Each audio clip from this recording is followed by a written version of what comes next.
Welcome, everybody, to the December Lunch and Learn featuring Terry Bean and myself, where we are tackling personal or professional challenges as it relates to behavior. And today is the ultimate. So we are digging into dealing with difficult people. Now, we all know them, we all experience them. And it's not just the holiday edition, but in many cases, we do tend to find some difficulties in behaviors when we do find ourselves here in the wee hours of the year. So, Terry, talk to me. Tell me, what do you define as a difficult person? Most of the times when I find someone difficult, it's one of two things. They're either exactly like me or the polar opposite of me, right? So it's that blind spot that we don't see and the things that we actually dislike about ourselves that we're aware of, or it's someone that comes from straight out of left field and couldn't think more differently. I love that question though. What do you think of? It's really funny that you say that because for me, I tend to get along with people that are very similar to me. So, I from the behavioral elements profile, when I look at it, so many of my people are fires. And, and it's just like, because for some reason, I see, the fire, we can argue with each other, we can dig into it. Sometimes it's a competition, sometimes it's just, banter or whatever else. But at the end of the day, it's usually part of the game. Where I probably experience the most amount of challenge is the people that are absolutely the opposite. So I'm more on that opposite side than either like or opposite. For me, the opposite side where I feel like maybe that there's too many rules or too much bureaucracy or too much of that, I can have a challenge. But I will say that I have gotten much more appreciative of the other side as I have aged and as I have progressed. So that would have been probably my highest level of difficult person is bureaucracy focused. But with that being said, I'm starting to understand some of the importance of systems and processes and procedures and structures and all the fun things that come along with that. La la la la. Oh, sorry. So, now, Terry, one of the things that I really think about when we think about difficult people, let's take this to the family side of things, or family or close people, because we are coming into the holiday season. And we all have maybe a particular way or expectation of how we behave and how family members are going to behave. So, what would you say? What would be one of the things that you do to, and I don't know if you've got difficult people in your family or not, but what are one of the ways that you kind of prepare yourself to go into those holiday seasons in a way that you're going to be able to show up the way you want to show up? Lots of drugs, man. Always highly recommend lots of drugs. Oh, wait. Right when I took a drink of coffee. Seemed like good timing. Yeah, it's perfect.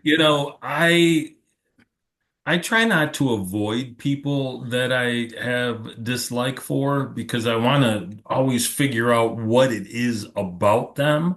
So I breathe a little deeper. I focus a little bit more. I set a different intention to go in and deal with some of those folks. I have a particular aunt and a particular uncle that come to mind during this conversation. And one of the uncle in particular, high air. He's a doctor, and one of the things when I talk about people that are like me as a high air, one of the characteristics that we display can be aloofness. And if the conversation isn't something, and I've said this before on this show, if it's not something I'm interested in, I might as well have monkeys clapping cymbals going on in my mind while you're talking. And I get that sense from him often. The ant is probably a pretty high fire. And, most of that stuff revolves around politics. And so, I always try and listen and try and learn. But sometimes I'd rather just stick a pen in my eye. There's two things that I want to draw out of there, though, that I think are so important. Yeah, and you said it quickly, but you said setting an intention, and that is something that I have found to be a really, really powerful tool in a number of different places. And for anybody that is not familiar with that as a tool, put this one into your toolbox. One of the things that we can do is prior to going in, is literally writing down or setting what our intention is for that experience or for that conversation. So for something like this, the intention, it might be, I'm setting the intention that I will approach this situation with curiosity and that I won't react when X, Y, or Z occurs. And by setting that intention in advance or even writing that intention down, we really kind of put our mindset into a different space. And it can be a really, really powerful way for us to remind ourselves when we're in the throes of it to go back to that intent. I'm here for curiosity. I'm here to make sure that I'm listening or whatever those are. It can be such a powerful way for us to sort of preload what we want our behavior to be. So I loved that. And then approaching with curiosity. I have found that I get a lot less frustrated with people when I ask the question of, I wonder why they thought that was a good idea. I wonder what made them think that this would actually go over well, and really kind of digging into that curiosity space. How does that play for you? I think that's where learning exists, right? And where it happens. So one of the things about intention is we have an expectation of how things are going or going to go, but don't be attached to how they go, right? So that's an important element there for me is like I want it to go this way, but I recognize that that's only my desire. Right. And so when the curiosity piece comes in, you just go with, I'm going to learn something out of this. And as long as I do, whether I like it or not, I won, right? It matched the intention, it matched the expectation. So I think that's a laudable goal. I think we should probably stay focused on doing that, right?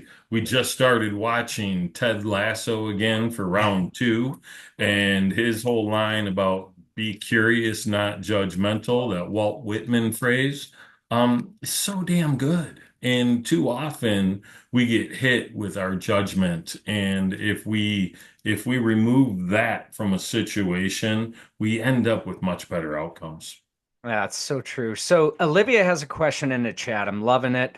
What about family members that constantly give unsolicited advice? Makes it so hard to have a conversation and feels grating. Olivia, feel you. Absolutely feel you. I know what that. I've experienced similar situations where it's just like, okay, maybe we could just talk about something rather than telling me all the things I've done wrong or all the things that you would do or so on and so forth. So recognize that that can be a big frustration. Terry, do you want to take a swing at that one?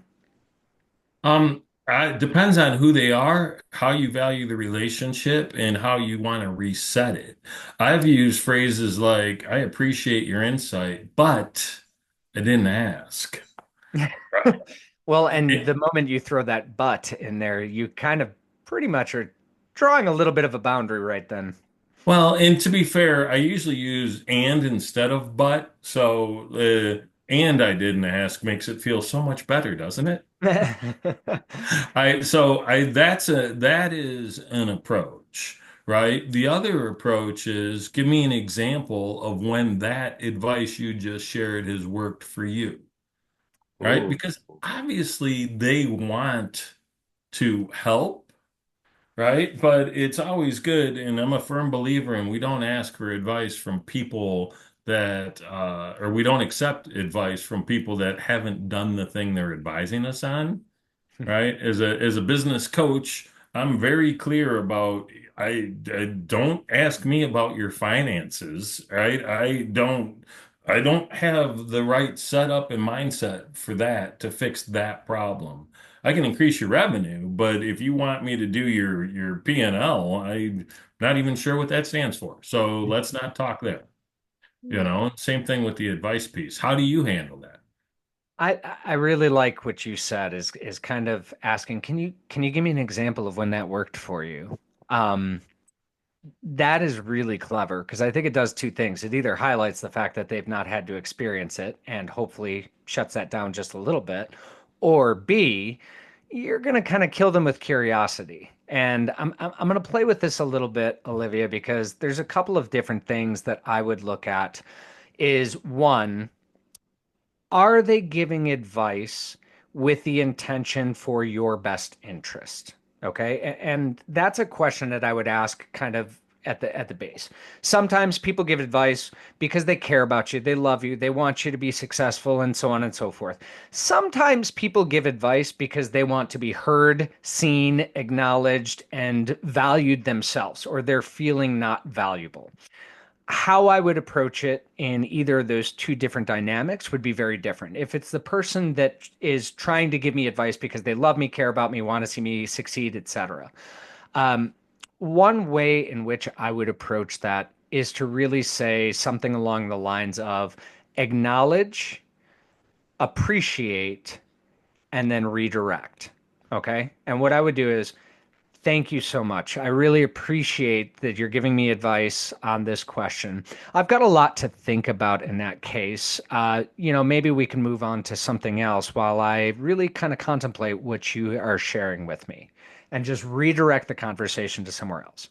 If it's somebody that is maybe that person that is seeking their own validation or wants to be the smartest person in a room, for me, I look at it as behavioral ninjutsu, right? Like, okay, I just want to get out of this conversation. So what am I going to do? Wow, Terry, that's so brilliant. Thank you so much for sharing that. I can tell that that comes from a lot of experience and knowledge. Truly appreciate you being able to share that with me, my friend. And then moving on. So where each of those ends up going is number one, you're sort of disarming it with the acknowledgement and the appreciation. Number two is redirecting it, getting it away from that conversation, ideally will hopefully slow something down. But here's the thing that I really want to share. Terry, are you a fan of like scary movies, horror movies, or anything else? Fans a stretch. I've seen plenty of them. Okay. So, Olivia, I want you to imagine this. You're watching a scary movie. Your friend Terry's like, hey, we're all going to sit down. We're going to watch this scary movie. And Terry puts on this terrifying movie.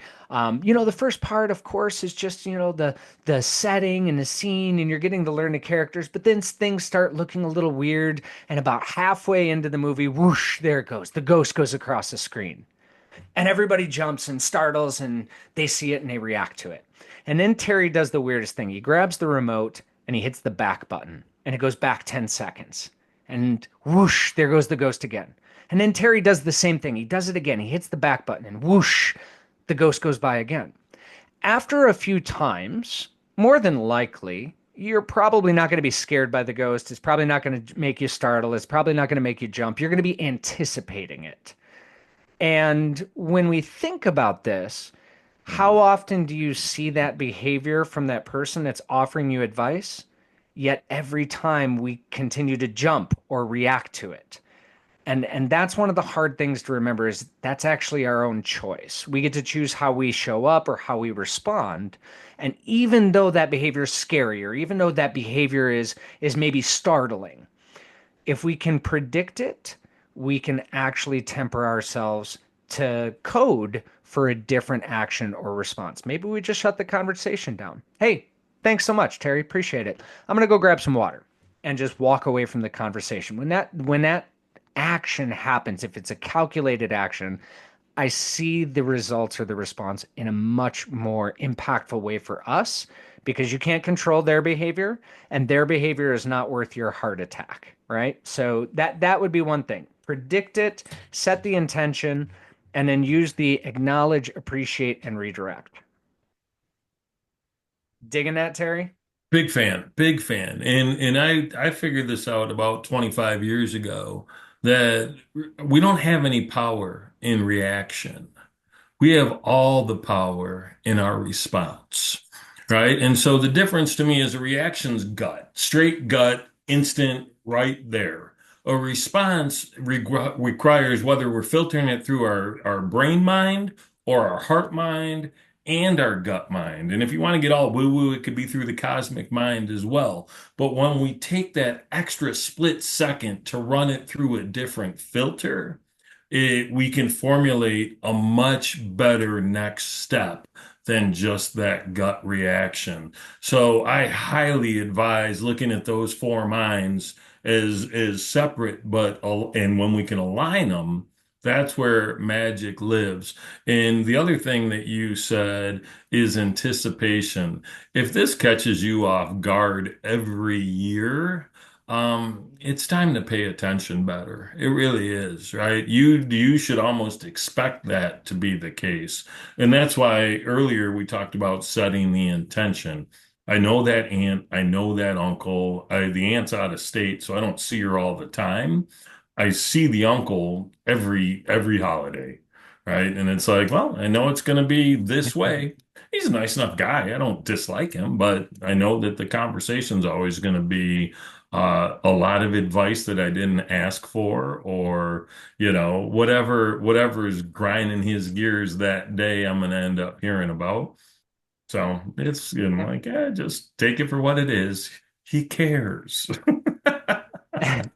Well, and you know what you said there is so important. I think here's another tactic for you to take. And this is one of my absolute favorites for a variety of different areas. And it's essentially what we call behavioral scripting. Okay.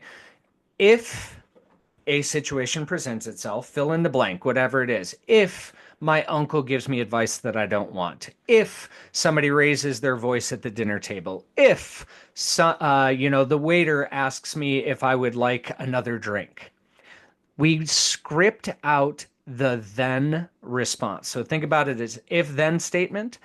This is the behavioral script. If situation X occurs, then I will respond with behavior Y. So Olivia, in that response or in that situation, if my family member gives me advice that I don't want, then I will adopt the appreciate or acknowledge, appreciate, redirect approach. Part of what we're doing when we script our behaviors in advance is it's literally giving our brain this cognitive shortcut. Because a lot of times, what happens when we're dealing with difficult behaviors or difficult people, we get like the anxiety, we get the frustration, we get the anger, and all of a sudden that cortisol, adrenaline, norepinephrine's pouring into us.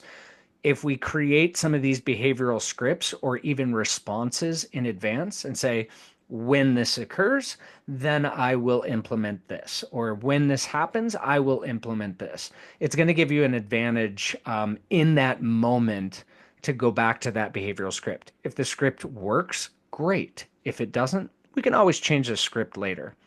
Terry, have you ever used those sort of like preemptive scripting, behavioral scripting of how you're going to react or respond to something? I can't say that I have, but it's only because I've long had such faith that the right words will fall out of my face when they need to, that I don't really think about stuff in advance. Even doing podcasts, I never want to know what the questions are because that takes the fun out of it for me. I like the let's do it right now and figure it out as we go approach. And it's burned me more than once, right? I'll bring up a scenario about a difficult discussion that I'm having with one of my all-time favorite people and best friends over, our little group text thread. But we'll talk about that in a little bit because it's like to the point where I had to send a message this morning to try and re-engage. Mm. So it's going to be an interesting discussion to be sure. Nice. So I did like Sarah's response here too. Thank you for your perspective. I'll keep that in mind when I decide how I will manage it from my perspective. Sort of saying that's one way to look at it. I'll keep that in mind as an input when I'm actually making the decision for how I'm going to operate or move forward. And I think that that's also going to give you a little bit of insight of, are they telling you because they care, or are they telling you because they want to be valued and heard and anything else? Because somebody is, that turns around and says, well, I'm giving you this because this is the right way to do it, is more looking to be heard themselves than it is actually probably about what you do or how you operate. So in I, that sentence, you yeah, use the word and, you use the word or, but it could have been an and, right? They yeah, could care and want to be heard. that's true. So I want to make sure that we don't, those aren't mutually exclusive. And to me, there's a lot of people that fancy themselves better communicators than they really are. Yeah. Just because they have a perspective on things doesn't mean everybody wants to hear it. But most of us don't ever think of things like that. Yeah. Well, and let's get into that. I want to talk about that. Terry, obviously you and I have had plenty of conversations and we agree on a lot of things. Maybe we don't agree on everything.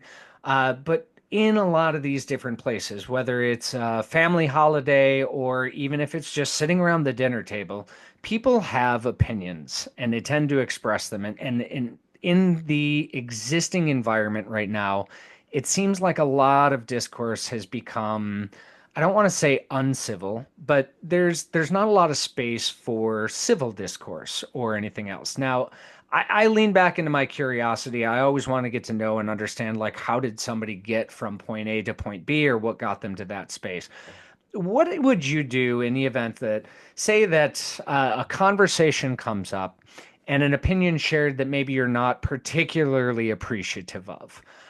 Whatever it is, I don't want to get into any sides or anything else like that, but an opinion shared that maybe you're not appreciative of. What might you do in that situation to sort of handle that situation? Depends on the relationship and the person, right? It's so very situational. If it's someone that I want to maintain a good relationship with, I dig in, ask where that came from, try and understand it.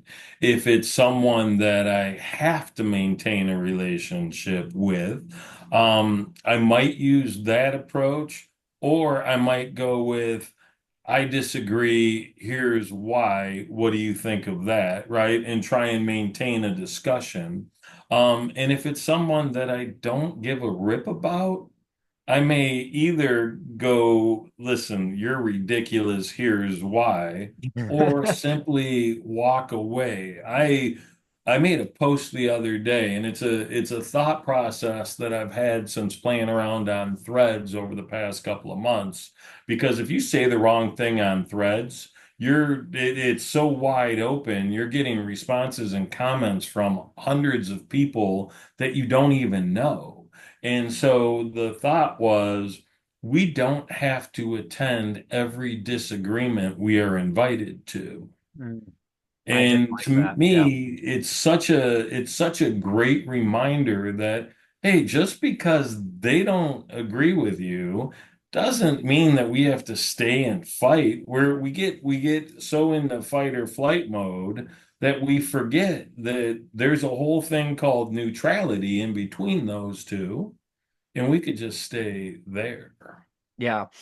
No, I love that. And to that, to your point, to that first point that you made is, how much do I have to be around this person? Do I want to be around this person, etc.? There's actually a really interesting communication theory called the anticipation of future interaction, which is a really fancy way of saying, how often am I going to have to deal with you in the future? So the anticipation of future interaction. If I get into an argument with somebody at the grocery store that's standing in line, what are the odds that I'm going to be standing in line next to that person again? Probably pretty low. So my anticipation of future interaction goes way down. If it's my boss, if it's my sister, if it's my collaborative colleague who works next to me, well, the anticipation of future interaction is probably high. So that tends to be one of the ways that I'm evaluating as well, is what level of influence is this person going to have on my environmental sphere or my geographic sphere? Are they going to be somebody that's constantly popping up? Is it going to be a whack-a-mole if I swing the first time, or what is this going to look like? But that second part that you said, the curiosity, I really like how and what questions. How did you come to that conclusion? What inspired you to buy into that mentality? How did how much research have you done on that area or that topic? What inspired you to take that perspective? Those how and what questions I tend to find have a huge impact on getting them to either kind of take a step back and start thinking about what they said, especially if they said something way out there, or B, it's at least going to give me some idea of on what planet did they actually come up with this information, or where did they get it to be able to take it in that direction. So those are kind of my two pieces as well, that how and what. I love that because why tends to put people on the defensive. Hmm. Right? Why starts to sound like a personal affront or an attack, whereas how and what don't have that same pointing at you kind of feel to them. And I've never really noticed that. And one of the reasons that I think civil discourse is less civil is tied to the idea that nuance is kind of dead, right? We don't really think about things at such a granular level as we used to. And as a result, everybody just paints with a broad stroke. And, that's where arguments actually happen. I'm talking about the general population, and all of a sudden you think I'm talking about you specifically. And I never said a damn thing to you or about you. I was speaking, not quite metaphorically, but closer to that than like a personal attack. So, figuring out ways to alleviate how people feel as a result of the discussion they're in changes the outcome fairly quickly. Yeah. And audience, we want to hear from you. What are some of the situations that maybe you're facing? What are some of the challenges? Is there anything that we can kind of address here? Because I mean, difficult people, difficult behaviors, we can talk about this all day. Um, Difficult to, discussions, whatever. uh, Yeah. to one of the things that you mentioned, Terry, the personalization, right? Like there's points and times that that somebody's maybe said something in a conversation where I felt, and I'm going to say I felt. I'm not going to say I know, I'm not going to say I saw or anything else, but because there could have been zero intention, maybe there was intention, but I felt like, wow, that really felt like it was directed at me. And it was, like that sort of ego comes into play and it starts going, did they just take a shot at me? Am I now engaged in some kind of verbal war here? So for me, I've got a couple of things that I try to do when I feel like something has become or been made personal. How do you handle it when maybe you hear something and it's like, wait, was that at me? Was that not around me, right? Like when you get that sort of ego feeling of like taking it personally, how do you maybe take a step back from that, or how do you approach that? So it's harder to do in one-to-one real-time conversation than it is over text or email or, whatever isn't like right flipping now. But when it is right flipping now, I think it's important to check, right? And simply ask, hey, is that this feels like this, right? Or I'm feeling such a way as a result of that statement, was that your intention? Right? And just put it right back on them and ask. And it's always interesting to see what happens, because people's response to that will kind of dictate where they really are. And a lot of times when you say, I feel that way, they'll either A, validate your feeling and proceed, or worse, oftentimes, is they'll invalidate your feeling and proceed, right? And that's where the whole gaslighting thing comes in. Yeah. Well, and I love that. I use a similar approach. I use the it seems, it sounds, it appears, right? Like those three things. If audience, if you can mark those three sentence beginners. It seems, it sounds, it appears, but that's exactly what I will deploy. It seems to me that I might have upset you or offended you for you to be able to make that statement towards me.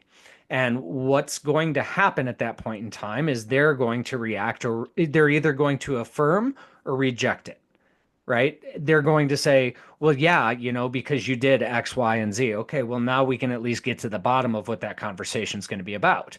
Versus if they go the opposite way and say, no, no, that wasn't my intention at all. And that word that you brought up, intention, is so important, right? Because we have a certain set of understanding about other people's intentions, and we're actually there's some really interesting psychological and neuroscientific studies that talk about how bad we are at actually predicting other people's intentions. And it's because they come from our own internal lens. But it seems, it sounds, it appears is our ability to kind of take a guess at what just happened, and give them that opportunity to either correct, confirm, deny, shift, or whatever those things are. So I'm with you on that one as well. Dominic had a question. When we're interacting with somebody who's maybe a great contrarian, and I kind of World resemble that class. statement. I'm not going to say that I take that personally, but as a former debater and somebody who likes to argue, I could see if I was ever put in that sort of, and I didn't feel that in this case, but I could see how I might be perceived this way in some cases, who specializes, now this is where maybe we diverge, who specializes in straw man or straw person arguments.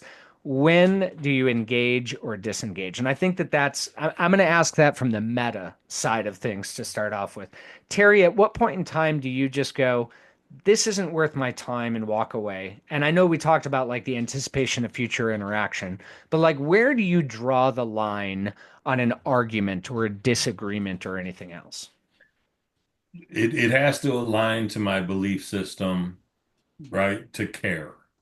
And that's the thing that I feel like most people um we have a list of things that really matter to us, but I don't know how clear that list is, Mm. how pronounced that is, right? So I always suggest that we get really clear on who we are, what we're about, what we love, what we dislike, in those things. And if it's something that you're passionate about, I'd engage. If it's something you could care less about, then care less, disengage. It's almost in that scenario, Dominic, for me, it's almost binary. And you already know that no amount of lip flapping is going to change this individual's perception or mindset. And so at some point, it's like if you keep beating your head against the same wall, that's on you, right? And I don't mean you, Dominic. I mean the royal you, all of us. If we keep beating our head against the same wall, that's on us. That's a choice. And so if it's something I genuinely care about, I engage. If it's something I don't care about, I I'll do one of two things. Oh, great. Tell me more about that because to that earlier point Jay made, it's them talking to feel valuable. So let them talk, let them feel valuable, high five them, agree with them, do whatever if it doesn't matter. But if it matters, then it becomes how'd you come to that conclusion? Or what about this really matters to you? And how did we end up in this discussion right now? And try and get to the root of it. And, straw man arguments are pretty easy to blow over, but straw man arguers are a little difficult. Yeah. No, I can concur with that. And I'm going to tell you this is straight coming from a fire perspective of I like to win. I loved argumentative debate. I loved competing and sometimes just arguing for argument's sake. Now, um, what I have learned over the course of my time on this planet, and I would say in the last 20 years, is not everybody loves that. So I've also learned to kind of dial that back. But with that being said, I have one big question that I ask myself. It's very much in line with what you just said, Terry, is this the hill I want to die on? And let me give you some of the science behind this.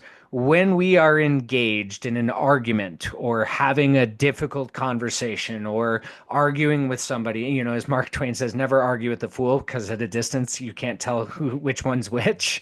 But whoever we're having that argument with, your cortisol is up. Your adrenaline is up. Your norepinephrine is up. All of those stress, anxiety chemicals are flooding into your system. And what do those things do? Over the prolonged course of time, they have a deleterious effect on your general health. That's why I say it's your heart attack, and somebody else's bad behavior should not be the cause of your heart attack. So when I say, is this the hill I want to die on? It literally means, is this really the hill that I'm going to suffer a heart attack on because of somebody else? If the answers to that question is yep, it sure is, I'm all in. And I am going 100% go, and you're not going to get me to back down at that point in time. But what I have come to find is 99% of the time, I don't care. Sometimes I'm arguing kind of out of ego. Sometimes I'm arguing because I want to be right. Sometimes it's more, I just want the other person to be wrong. And at the moment in time that I flip my brain into that, is this the hill I want to die on? I figure out how to gracefully exit from that conversation. Well, this has been really interesting. Thank you so much for sharing your perspective. It's given me a lot to think about. So let's have a conversation some other time. Ta-ta, and I'm away, Ta-ta. and that's it. But the reality is it took me a long time to find where my trigger point was. Like, how far do I want to go into this? And I think the advice that you gave was really intelligent, Terry, is really knowing what is the issue what are those things that I am going to stand on this, plant my flag, and really go forward. Where are the places that I'm simply going to egg somebody on? I also am a big fan of cross examination, having been a former debater, and I loved asking questions. So, Dominic, try this as your next approach. Instead of offering back any response or any argument, go to those how or what questions and just use question after question after question. Like, wow, where did that come from? Oh, that's interesting. How did you come to that conclusion? And just keep them talking and keep them talking, because one of the things that happens, especially with straw person arguments, is they unravel very quickly under any kind of essentially pressure. So if you can put a little bit of pressure on with just simply going at it from a curiosity perspective, you can frustrate an opponent, or you can frustrate somebody who's arguing with you with those kind of like logical fallacy tactics so much more effectively. And you can kind of make a game out of it and get a little bit of enjoyment out of just kind of sort of poking that straw person rather than letting them control the emotions of the situation. So hopefully that's a couple of things for you. And that's where attachment to the outcome, disattachment to the outcome really matters because it becomes so much more fun to watch them spin in the wind or to double down or whatever they end up doing if you're not seeking to be right at the end of it. Yeah, absolutely. So I see another question come up. As supervisor, sometimes maybe an employee is being disrespectful, but they deny being disrespectful. And that can be a challenge. I've got a couple of thoughts on this one, Terry. Do you want me to fire away or do you want to start it Yeah, off? go ahead. Let's hear it. You know, I, Here's one of the things that I would say is at any point in time, and just take this step. I'm gonna flip the script for a moment. I want you to imagine a situation where somebody says, uh, say Terry is my employee and I'm the supervisor in this case, and I say to Terry, I think you're being a little disrespectful here. Terry, what is your immediate reactive response to that? Oh, it's fight. It's not even flight, right? I'm gonna prove you wrong in a heartbeat. Yep. And that I think is where we get a lot of tension from this place. You may be 1000% correct that they are being disrespectful. You may be 1000% correct that they are denying it. But at the moment in time where any human feels some level of an accusation, we put a defensive wall up. So what I would probably do is think about maybe some preloaded questions when we find ourselves in one of those situations. So for example, how do you think your behavior is contributing to the overall health of our company right now? And I'm going to use that and I'm going to use some soft body language and a soft tone. Terry, I noticed this occurred in this meeting.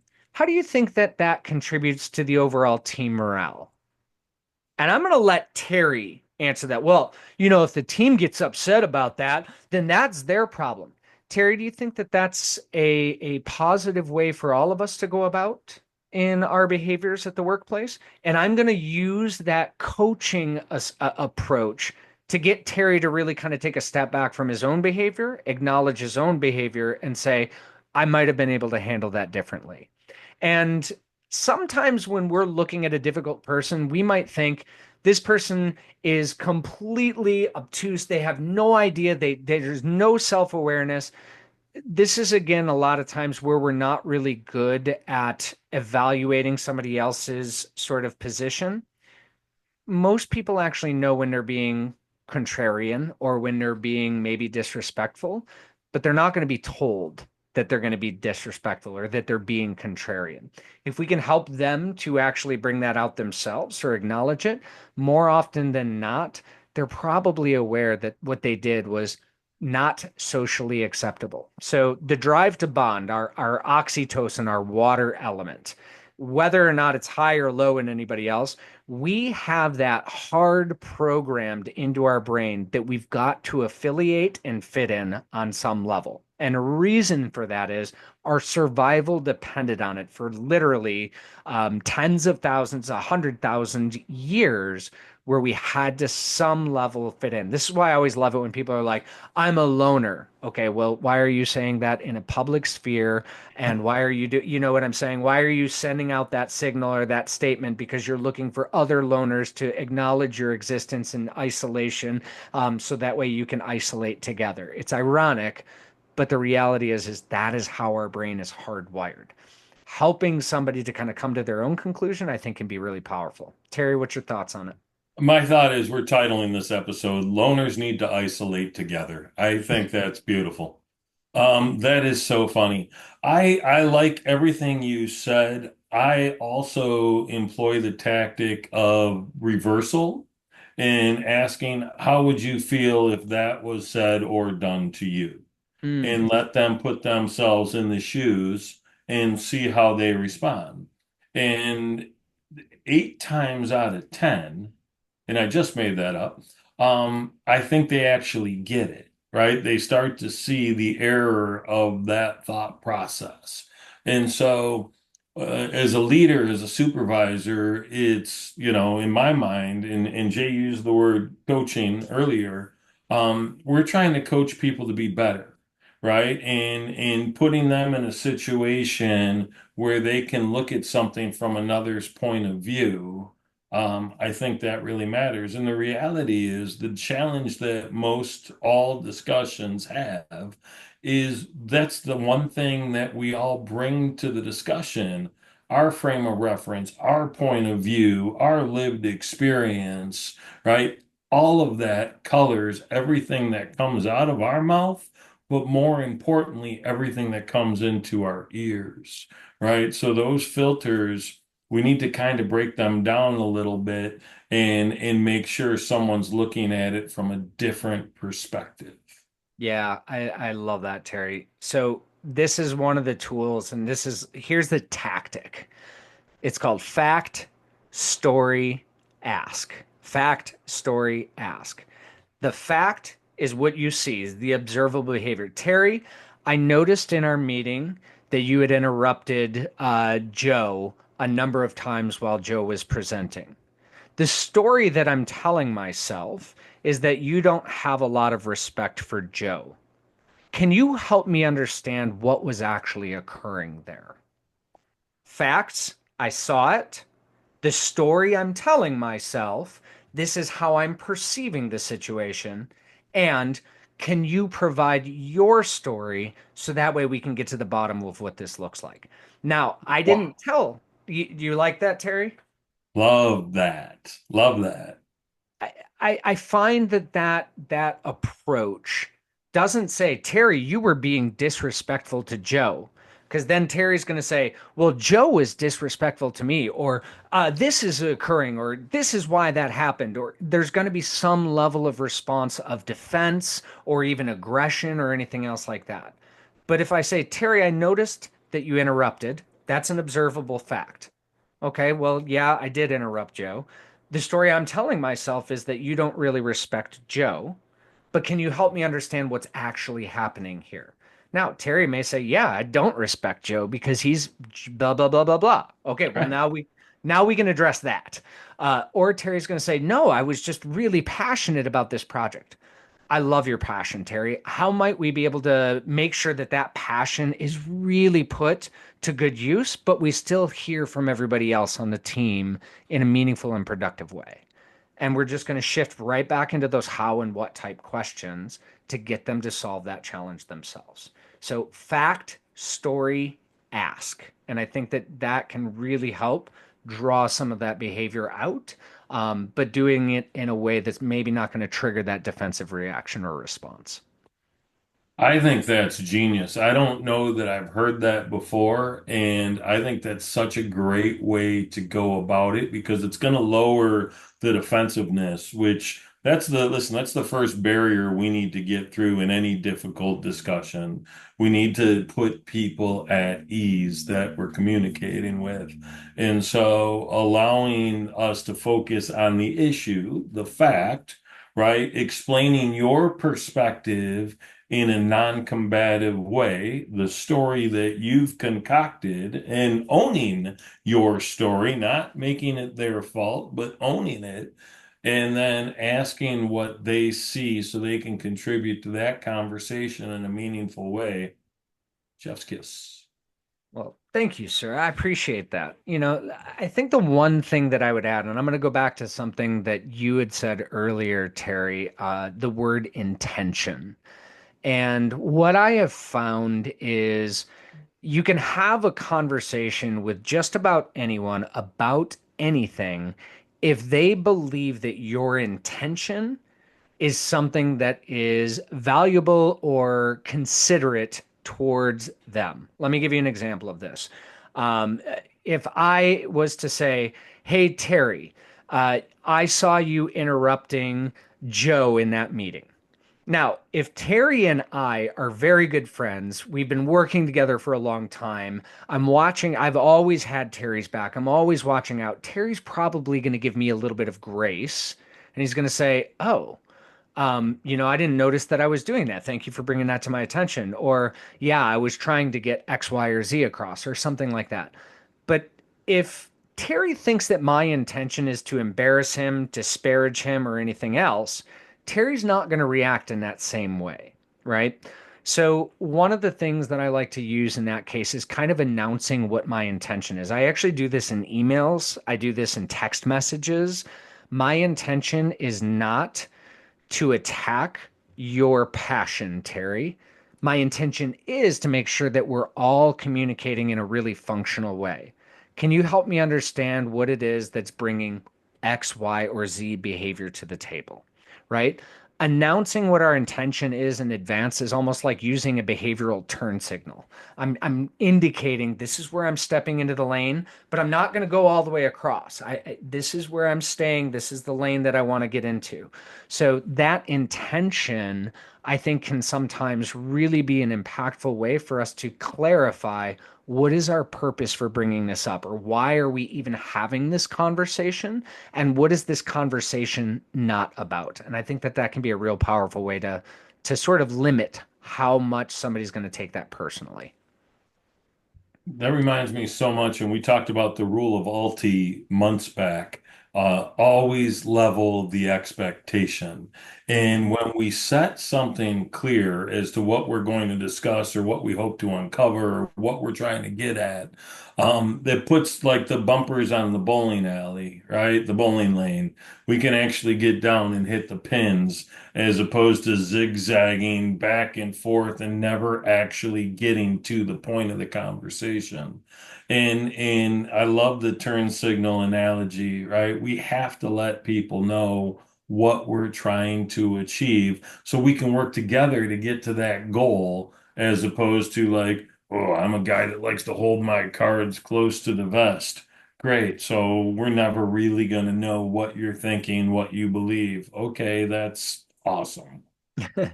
That's a good way to make an argument last way longer, holding back that information. But that's one of the kind of key things is if you actually want to get through some of those difficult behaviors, it doesn't do anybody any good to only have one side of the story or to only have half of the information. It's not until we get all of the information into the pool that we can actually sort through it and get through it. I did want to comment on Mary's message in the chat.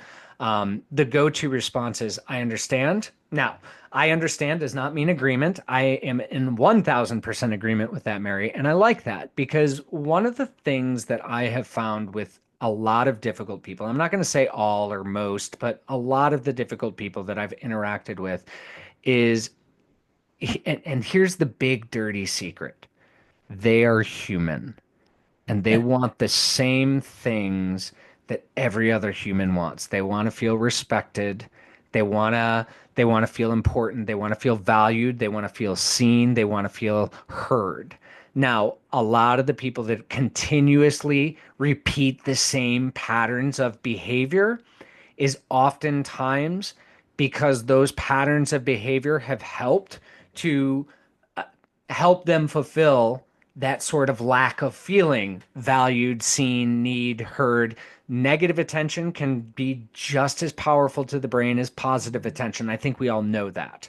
So when you do find yourself interacting with somebody who has repetitively um, non non-conforming, antisocial, or uncharacteristically negative behavior, just remember that is a human being, and they're probably exhibiting that behavior to for some kind of need that's not being fulfilled. If you're able to figure out what that need is, and sometimes that need might just be they want to be acknowledged, you can actually shift their mood, their affect, and their essentially their reaction to you by simply saying, "Hey, if I was in that situation, I could understand, I might be frustrated too. Hey, you know what? I can understand why that would be really meaningful to you. That doesn't mean I agree or it's meaningful to me, but that simple act of acknowledgement can oftentimes really disarm somebody. Terry, we are here near the end of our time here. What is your last go-to strategy for dealing with difficult people or difficult behaviors as we go?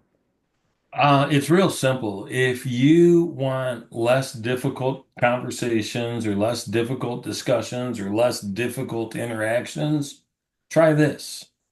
Be less difficult. A lot of times people mirror our behavior, right? So sometimes we're standing there in the middle of this heated discussion, not realizing that it's a heated discussion that we started. So be less difficult yourself, be more approachable, be more curious, be less judgmental, right? Those things will all help. Be warmer, be more fuzzy, be more relatable. That changes how people will respond to us oftentimes. Not all the time, but oftentimes. I love that. And I'm going to add into that, start with that curiosity. Ask, why is this behavior showing up? If you can get to the root, and I saw Stuart say it earlier, 5 whys. If you can get to the root of what is actually generating that behavior, I guarantee there's some level of intervention that you can do that's going to probably head that behavior off at the pass or at least make it so you're going to be able to tolerate and deal with that individual. So I want to say thank you all for being here with us today. And, we are here at the end of our hour, and this is the last session for 2024. So I want to say thank you to Terry for being such an amazing partner and having these conversations with me throughout the year. Oh, dude, it's been a pleasure. This is number 13. How lucky are we, dude? Right. Right. And, I just want to say thank you to you for joining us here. We are going to continue this in 2025. So watch out for the link. We're going to have one registration. We've already talked about it. Terry was proactive and gave a Shh, list of ideas I know, right? don't But tell we've got people some that. amazing stuff coming on deck, including in January. We're going to talk about resolutions evolved. So be on the lookout for the registration for it. But I want to say thank you to each and every one of you for being here with us today and throughout the year. We wish you a very beautiful holiday season, a safe holiday season, and we look forward to seeing you in 2025.